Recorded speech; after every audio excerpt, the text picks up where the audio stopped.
Ce sont des instruments. Alléluia.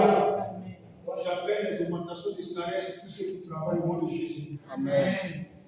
J'appelle les grandes affaires dans la vie de ceux qui font des affaires, des commerces, des business au nom de Jésus. Amen. J'appelle l'accomplissement des contrats pour ceux qui jouent au ballon au nom de Jésus. Alléluia. Bien-aimés, notre grand thème du séminaire est intitulé Faveur divine et abondance à tous égards. Nous avons vu notre premier sous-thème. Mange le rouleau. Alléluia. Amen. Mange le rouleau. Bien-aimés dans le Seigneur Jésus, je voudrais introduire en disant ceci. L'un des signes de la mort spirituelle aujourd'hui dans l'Église, c'est le comportement des chrétiens dans les réseaux sociaux. C'est-à-dire, on vient à l'Église, on chante, on loue, on dit qu'on aime Jésus.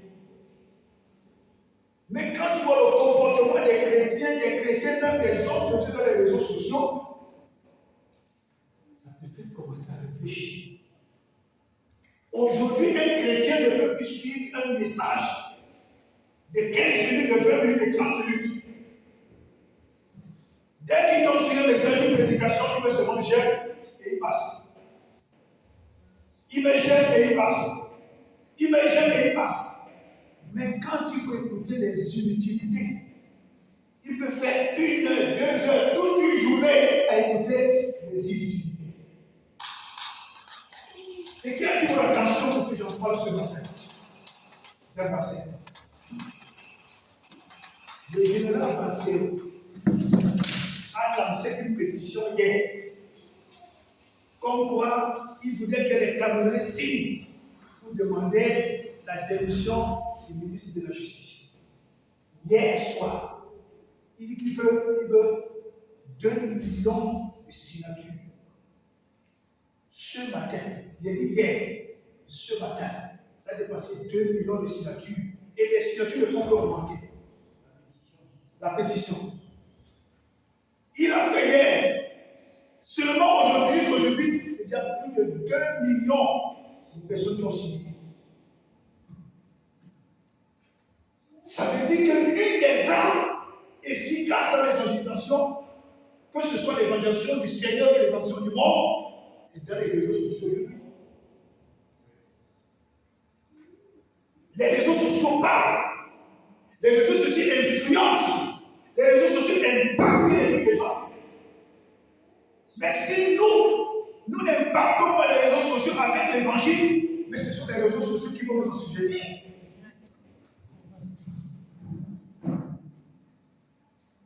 Aujourd'hui, vous entendez certains chrétiens qui disent, moi je fais le culte à la maison, et comme mon téléphone. Il dort à la maison. Il a son temps à la maison, il dort, et dit, je vais faire mon culte dans mon téléphone.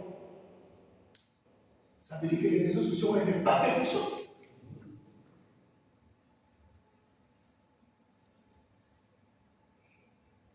Nos frères, nos sœurs sont au travail.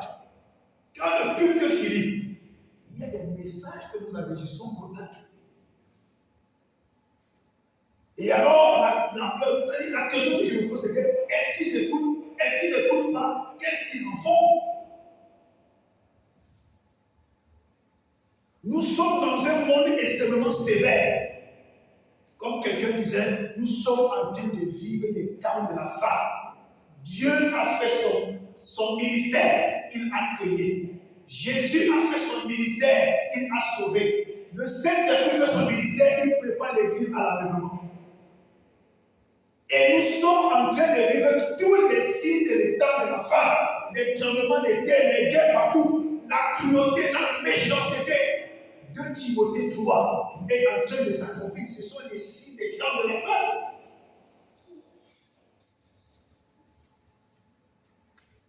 Si nous ne restons pas éveillés, si nous ne faisons pas tout pour garder notre foi, si nous n'encourageons pas les autres à s'attacher à la foi, à tout moment, ton bête peut sonner.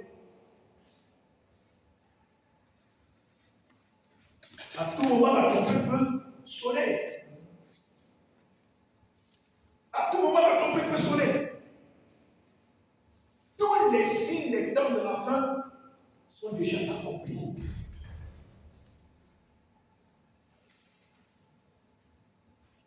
Frères et sœurs, c'est pourquoi j'aimerais que chacun de nous soit un guerrier dans notre monde. Chacun de nous garde et conserve jalousement sa foi et sa marche dans le Seigneur. Que chacun de nous soit jaloux, extrêmement jaloux de son salut. Alléluia. Moi, je ne voudrais pas, comme disait l'apôtre Paul, je ne voudrais pas qu'après avoir enseigné les autres, que le jour où la trompette sonne, que moi je reste. Ça sera la pire des choses qu'un chrétien puisse avoir, rater l'enlèvement. Et là va commencer la grande tribulation. Elle dit, ah, c'est toi qui parlais de Jésus, n'est-ce pas? Tu es resté, les autres sont partis. Maintenant, tu fais comment? Tu crois en Jésus ou tu marches avec nous? Ça sera au prix du sang. Quand tu dis je crois en Jésus, c'est à eux de choisir, soit de te couper avec les machettes, soit de te couper avec la tronçonneuse, soit de te noyer dans une machine. Après l'enlèvement, ça sera la grande tribulation. Je me demande, ceux qui vont rater la grande tribulation, ceux qui vont rater l'enlèvement, la grande tribulation sera pire.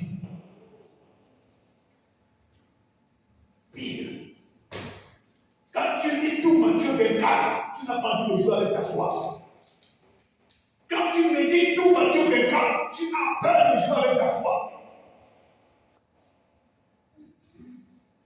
Lisez bien Matthieu 24, méditez bien Matthieu 24. Matthieu 24 dit dans quelque part là que la douleur qu'il y aura sur cette terre sera si forte qu'il n'a jamais pu parler douleur depuis que la terre a été créée.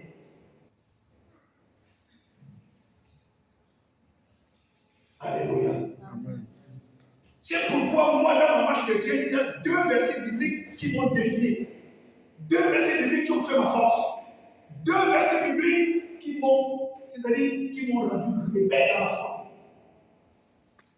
Dieu dit à Abraham, marche devant ma face et sois intègre. Genèse 17, verset 1 à 2. J'ai tisseré une alliance avec toi. Quand j'ai compris qu'aucun homme ne peut tisser avec moi une alliance éternelle, il n'y a que Dieu. J'ai commencé à prendre Dieu très au sérieux. Un homme peut te promettre à 10 heures. À 10 heures, 2 minutes, on te dit qu'il est mort. Tous les espoirs sont tombés dans l'eau. Même l'homme le plus riche de la terre, il peut te faire la promesse. Tu n'es pas sûr qu'il va pardonner. Alléluia. Amen. Mais le seul qui te fait la promesse, le seul qui ne meurt jamais, qui ne mourra jamais, c'est Dieu. Quand il te fait la promesse, il va accomplir sa promesse. Alléluia. C'est pourquoi ne te laisse pas intimider, influencer, ou, je veux dire quoi, dominer par quelqu'un qui veut détruire ta foi. Si quelqu'un attaque ta foi, c'est quelqu'un qui veut te tuer. Alléluia. Amen. Même l'homme le plus riche de la terre, même s'il me donne toute sa fortune, il me dit ne va pas à l'église, je veux le maudire avec sa fortune. Alléluia. Amen. Le deuxième verset, c'est Galates 1, verset 10. Quand j'ai découvert ce verset, j'ai dit que je devais faire quelque chose pour plaire à mon leader. Je fais des choses pour plaire à Dieu et mon leader sera content de moi.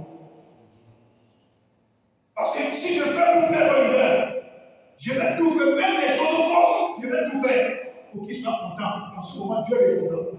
Mais quand je fais tout pour plaire à Dieu, même mon leader sera content de moi. Alléluia. Ta marche avec Dieu, c'est importante. C'est importante.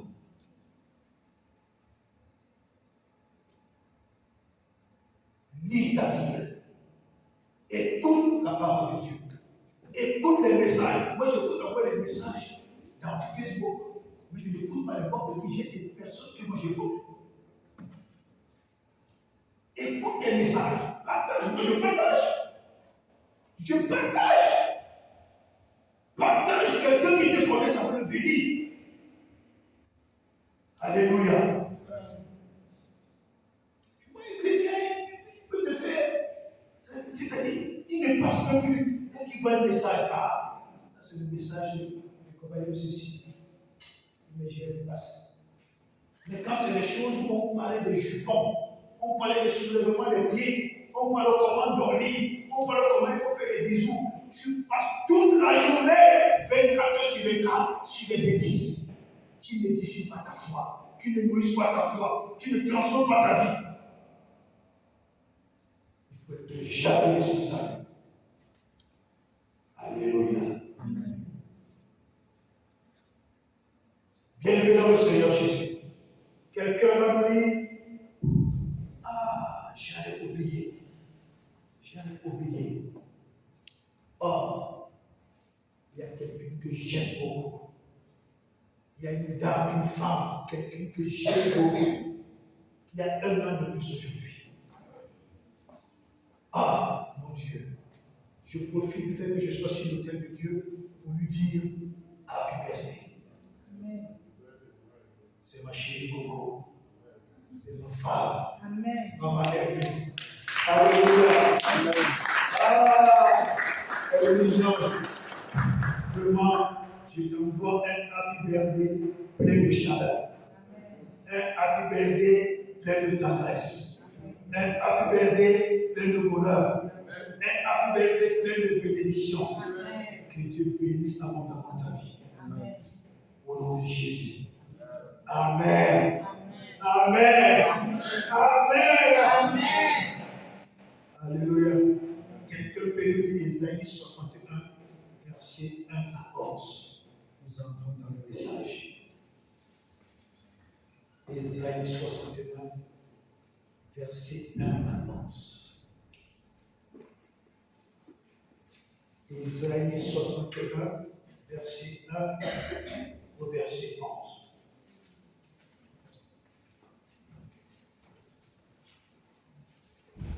Écoutons la lecture. Ésaïe 61, verset 1 à 11, je lis la parole. L'Esprit du Seigneur, de l'Éternel, est sur moi, parce que l'Éternel m'a consacré par onction pour annoncer de bonnes nouvelles aux pauvres. Il m'a envoyé pour guérir ceux qui ont le cœur brisé, pour proclamer aux déportés la liberté et aux prisonniers la délivrance, pour proclamer une année de grâce de l'Éternel et un jour de vengeance de notre Dieu. Alléluia. Là, c'est le verset combien? Verset 2. Verset 2. Allez, d'abord là. Nous allons aller au fur et à mesure. Alléluia. Amen. Bien-aimé dans le Seigneur Jésus, je voudrais que tu écoutes ceci. Le diable n'attaque pas ta personne. Le diable n'attaque pas ta beauté. Le diable n'attaque pas ce que tu es. Le diable attaque le plan de Dieu dans ta vie. Le diable attaque les promesses de Dieu dans ta vie. Et c'est parce qu'il attaque le plan de Dieu et les promesses de Dieu que ta vie reçoit un coup. Que ta vie physique reçoit un coup. C'est pourquoi il va au-delà jusqu'à toucher ta chair pour que tu n'accomplisses pas le plan de Dieu et tu ne reçois pas quoi? Les promesses de Dieu. Alléluia. Satan reste, il regarde, il se dit, cette femme a une étoile qui brille. Cet homme a une étoile qui brille. Cet enfant a une étoile qui brille. Moi, ma mission, c'est d'empêcher l'accomplissement des faveurs qui sont cachées dans cette étoile. Et tant que le monde existe, je vais pourchasser cet enfant jusqu'à détruire sa vie. Il pouvait voir l'étoile de Jésus. Cette étoile qui a suscité de la convoitise jusqu'au Moyen-Orient. Cette étoile qui a mis les rois mages à préparer des offrandes, à préparer des cadeaux précieux à Jésus. À cause de quoi? À cause de son étoile. Alléluia. Amen. Quand le diable voit ce que ton étoile va attirer comme faveur, va attirer comme grâce, va attirer comme bénédiction, va attirer comme grandeur, va attirer comme élévation, le diable se lève pour dire ça ne s'accomplira jamais. Alléluia. Amen. Mais il ignore une chose, c'est que Dieu a toujours le plan B. Alléluia. Pendant que Hérode attendait le fromage qui devait repasser par là selon leur guide, selon ce qu'ils avaient causé. Mais la Bible dit, les rois divinement avertis ont changé de trajectoire. Alléluia. Amen. Donc chaque fois que l'ennemi a comploté, chaque fois que l'ennemi t'a tendu un piège, chaque fois que l'ennemi t'a tendu un guet-apens, Dieu crée toujours le plan B. Il dit, j'ai eu cet homme, j'ai eu cette femme, j'ai eu cet enfant. Waouh! Je crois que cette fois-ci, sa vie, je l'ai dit car Jésus dit, c'est moi son créateur. J'ai le plan B. Il a sur le plan B. Divinement averti, Dieu te parle. Divinement averti, Dieu te crée une trajectoire. Divinement averti, Dieu t'ouvre une porte. Divinement averti, Dieu t'apporte une révélation. Alléluia. Amen. Amen. Satan, c'est le maître de la manipulation, le père du mensonge, le destructeur des destinées. Il s'appelle Satan. Le diable, le serpent ancien. Alléluia. Amen. Satan s'élève contre le plan de Dieu dans la vie de Joseph. Parce qu'il a vu ce que Joseph devait être. Et Joseph même a eu les rêves de ce qu'il devait être. Et ses frères se sont levés contre Joseph. Ce rêveur se faisait des rêves. Il croit qu'il sera plus grand. Il croit qu'il sera plus grand que nous. Il croit qu'il sera plus élevé que nous. Parce que les grands frères de Joseph croyaient que c'est l'âge qui fait l'élévation. Ils croyaient que parce qu'ils allaient dans les champs avec les bêtes de leur papa, qu'ils étaient déjà préparés à la grande destinée. Mais ils ne savaient pas que c'est Dieu qui prépare les destinées. Alléluia. Et il y avait un jour, Joseph se lève pour l'amener la mutuelle à ses frères. Ses frères disent, le voilà. C'est une occasion alors, tuons-le. Il y a un qui dit, non, c'est votre sang, ne le tuons pas. C'est ce qui se passe avec toi, mon frère, ma soeur. Même si les sorciers sont 1000, tuons cette femme, tuons cet homme, tuons cet enfant. Aussi longtemps que tu es la propriété privée de Jésus, il y a un qui va dire, ne le tuons pas.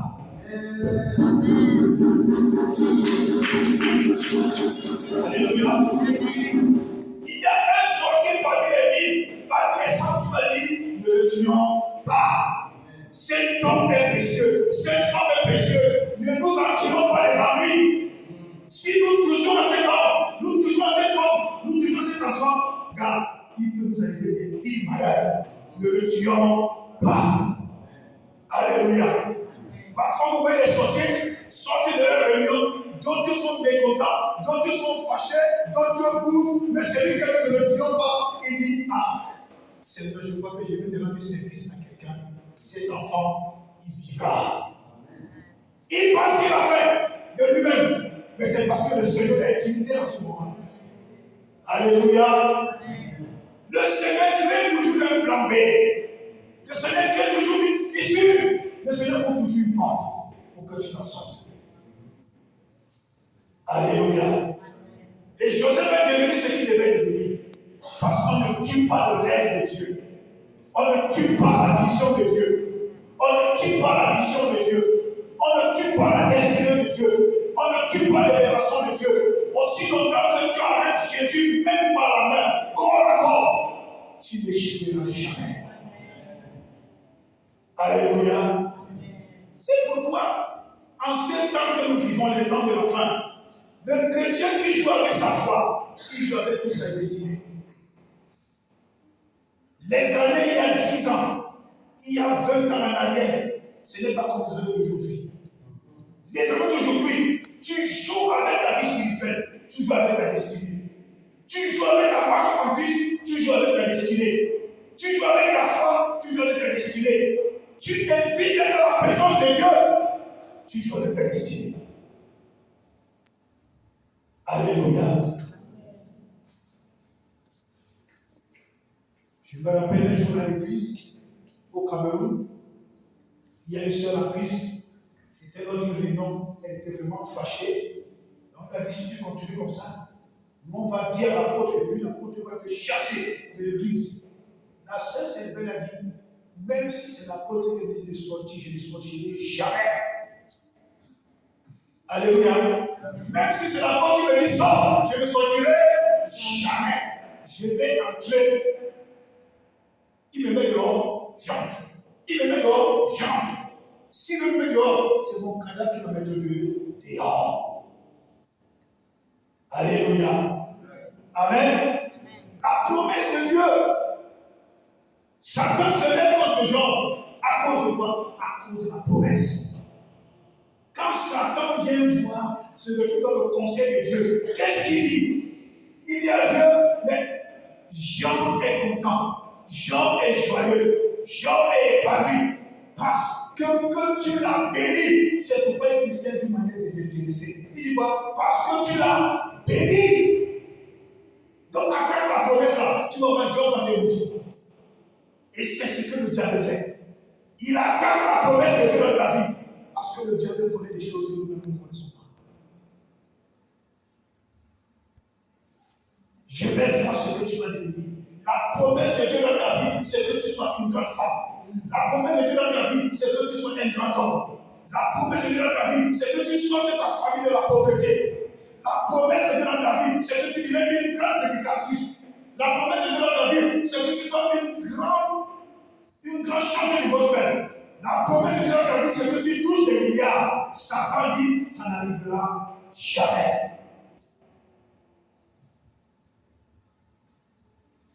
Mais, Dieu lui dit, ok, vas-y, touche-le. C'est pourquoi parfois tu trouves un bon boulot. Après 2 secondes, tu dis que dégage. Tu trouves un bon réseau pour voyager. Dès que tu prends la dosage, dès que tu fais ce que tu dis, non, je suis dans une bonne trajectoire. Tu sais pas que Dieu et Satan sont entrés dans les business. Tu accuses les hommes, tu accuses les femmes, tu accuses Dieu, tu accuses tout le monde. Tu ne sais pas que Dieu et Satan sont entrés dans les business comme avec Jean. Jusqu'au temps marqué que l'épreuve passe, Dieu dit à Satan, maintenant, libère.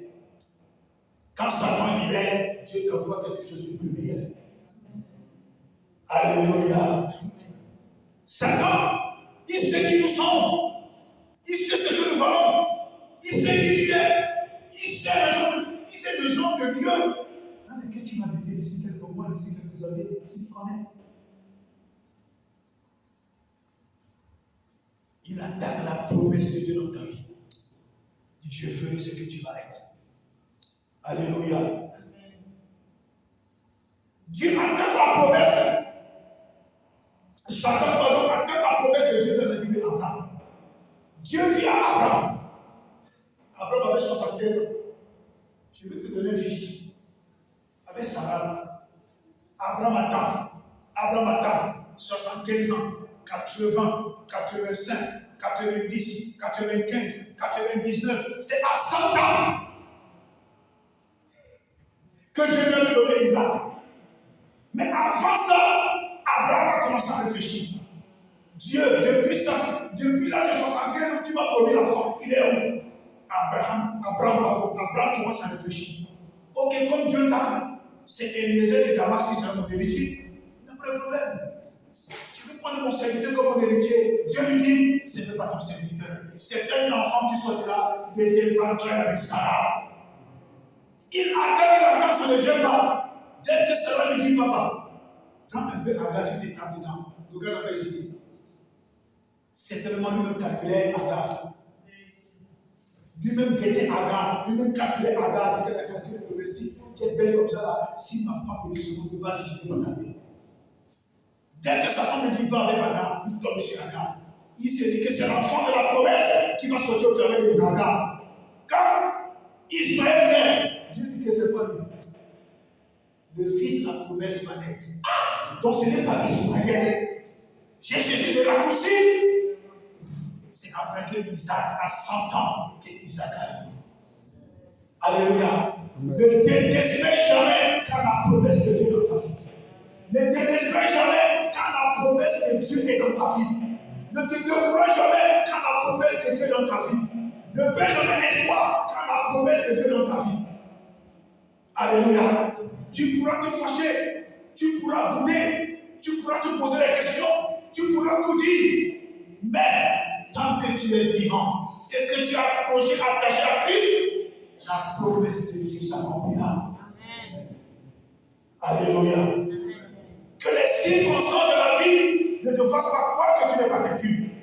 Que les circonstances de la vie ne te fassent pas croire que tu n'es pas quelqu'un. Tu es quelqu'un de très précieux. Tu es quelqu'un de très précieux. Tu es un enfant béni. Alléluia. Amen. Moi, quand tu lis Habakkuk 1, verset 1 à 5, on ne va pas lire ça de passer. Surtout un dernier verset. Dieu dit, je vais paraphraser, Dieu dit que il y a des choses que moi je ne peux pas faire. Des choses que même si on voulait raconter, moi-même Dieu je voulais raconter, vous n'allez pas croire. Alléluia. Dieu même te prépare des choses que si je l'ai dit, toi tu ne peux pas croire. Alléluia. Il y a des choses dans la vie que Dieu te l'a dit, que moi je suis en train de les préparer pour toi. Tu vas dire, ah, car Dieu c'est vrai que tu es Dieu ici, tu es en train de me mentir. Hein? Alléluia. Amen. De jour comme de nuit, prépare-toi à une vie de grandeur. Moi, quand je marche, c'est dans mon esprit. Quand je dors, c'est dans mon esprit. À tout moment, je m'attends à un changement de vie radical. Amen. Je ne veux pas être ce genre de chrétien que lorsqu'on le prend dans les lobbies, on l'amène dans une belle maison, il commence à chasser les démons. Arrête de voir Satan parce que la maison est plus belle. Je ne veux pas être ce genre de chrétien, ce genre de chrétienne, ce genre d'enfant de Dieu. Quand on lui offre de l'argent, on lui offre une grande voiture, on lui offre quelque chose de luxueux. Il dit, hey, Satan, arrête de voir. La luxure, pardon. Le Seigneur a dit, contente du peu que tu as. Malchance. Tu vas demeurer pour toute ta vie. Alléluia. Tu es appelé à vivre dans des grandes maisons et des belles maisons. Tu es appelé à conduire des belles voitures.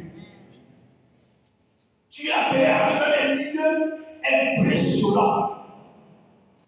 Les enfants de Dieu ne sont pas appelés à raser les murs toute leur vie.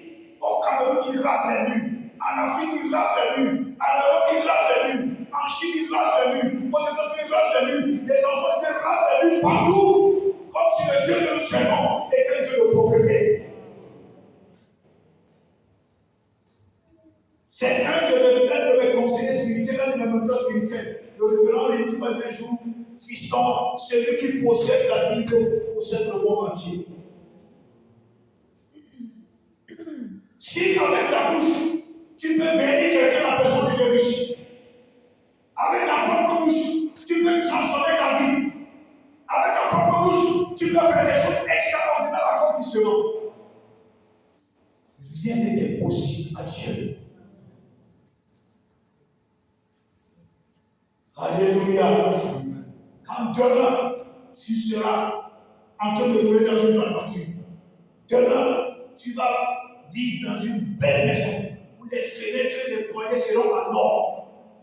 Quand tu auras un compte bancaire fourni en dollars, en diamants, en or, les gens seront prêts à te dire, tu as touché à la magie, tu as trempé. Ils ne sauront jamais, ne verront jamais tout ton parcours de misère. Alléluia. C'est vrai, il y a des enfants de Dieu, il y a des hommes de Dieu qui ont fait des pactes avec le diable, qui roulent dans de l'argent. Et les chrétiens pensent que c'est une bonne fortune. Les enfants de Dieu pensent que c'est un bon argent. Mais pourtant, ce sont des serviteurs du diable qui se sont infiltrés dans l'église. Ils utilisent cet argent pour impressionner les chrétiens, pour impressionner les chrétiens. Ils utilisent cet argent pour impressionner les enfants de Dieu. Or, ce sont des serviteurs du diable. Alléluia. Je me souviens de cette histoire qui s'est produite dans un pays africain. Un jeune pasteur qui avait une église qui ne fonctionnait pas bien. Il avait de la peine à payer le loyer de l'église. Il avait de la peine à nourrir même sa maison. Il avait de la peine à subvenir aux besoins du peuple. Et un jour, il rencontre le homme de Dieu qui lui dit, je vais te mettre en contact avec mon mentor. Il le met en contact avec le mentor. Premier contact, il commence à causer. Le gars lui dit, le mentor de l'autre lui dit, ah ok, ce n'est pas un problème, quand tu as besoin d'argent, ce n'est pas un problème, bon, juste prends un cadeau d'abord, voilà $1000 que